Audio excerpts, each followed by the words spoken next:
Selon la légende, le sapin est l'arbre de Noël grâce à sa générosité et à son caractère protecteur. Chaque année, il réunit tout le monde autour de lui. En décembre, cet arbre se pare d'une belle robe scintillante, lumineuse et aux 1000 couleurs. Aujourd'hui, on a décoré un sapin avec les couleurs traditionnelles de Noël, les couleurs qui sont le rouge, le doré et le vert. Quoique aujourd'hui, on rentre un peu dans les couleurs fantaisies, telles que le violet, le bleu, le rose, le vieux rose et autres. Dans les entreprises, pour des raisons de facturation et autres, ils font appel à des décoratrices professionnelles. Mais par contre, à domicile, c'est un peu, comme je dis souvent, c'est la magie de Noël. Selon la tradition, tout le monde participe à décorer le sapin, mais c'est le plus petit de la fratrie qui porte l'étoile sur le pic du sapin. Cette étoile a aussi son histoire. Cette étoile représente l'étoile que les rois mages ont aperçue dans le ciel et qui les a guidés tout droit à la crèche de l'enfant Jésus. Faire les courses du sapin, le décorer en famille, chacun y va de son style. On n'hésite pas à apporter une touche de fantaisie et d'originalité pour avoir son sapin spécial.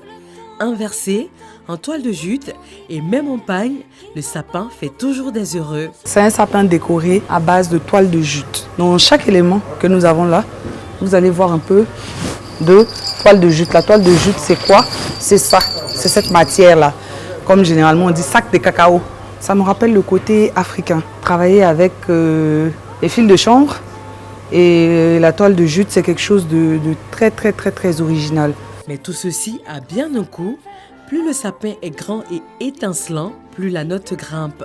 Celui-ci peut facilement coûter 450 à 480 habillés. Avec les guirlandes, les toiles de jute, une qualité supérieure, les nœuds.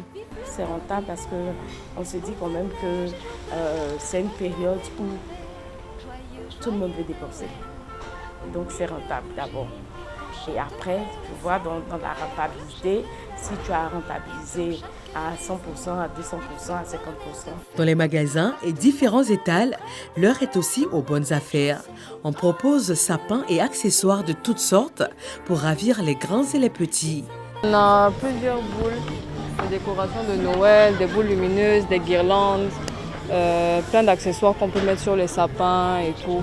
Il y a des boules multicolores.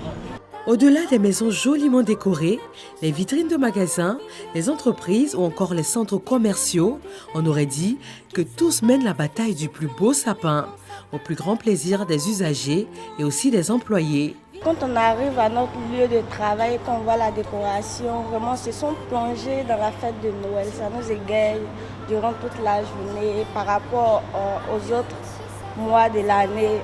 Vraiment, à la période de la Noël, on se sent vraiment. Je viens au travail, je vois les décorations, les lumières partout, vraiment, ça me fait l'honneur. Même la dernière fois, j'étais au plateau, vraiment, quand j'ai vu le plateau, moi-même, j'étais étonné. Vraiment, c'était joli à voir. La magie de Noël, ou la féerie des fêtes, symbolisée par le sapin, dure, selon la tradition, 4 semaines avant Noël et jusqu'à 12 jours après, c'est-à-dire à la fête de l'Épiphanie qui vient clore les festivités de fin d'année. Mais c'est finalement selon le goût de chacun.